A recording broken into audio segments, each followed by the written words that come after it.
Let's talk a little bit about Kevin Stefanski, fourth down decision making. Last year there were a number of times where he went for it, especially early in the year, and fans were going crazy. Does Cade York change that, or you think it's analytics and we're doing it by the analytics book? I've asked a number of people that I trust and think they know. I think they know what they're talking about this. It's kind of been a topic that I've been talking about a lot.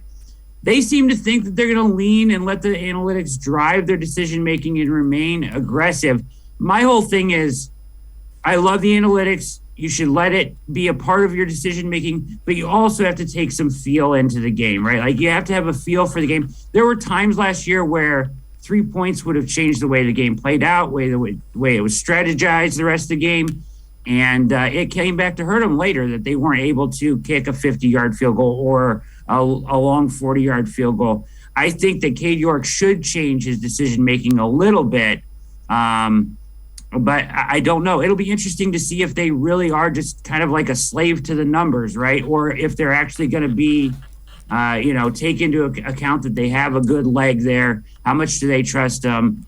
Can we take 3 here and see how that changes the game?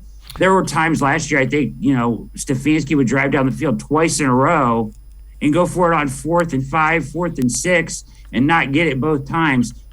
Either kick the ball or get better on 4th down. One or the other has to happen, right?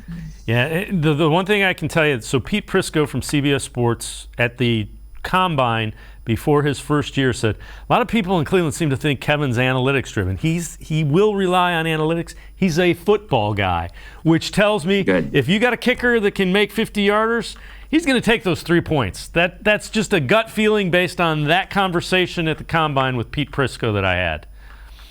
It's music to my ears, Dave. I hope so. I feel like absolutely the analytics are great, but when it comes down to it, football coaches got to go with feel at times, right? He's the only one that has the best feel for the game. So I totally agree, and I hope that's the way it turns out, for sure.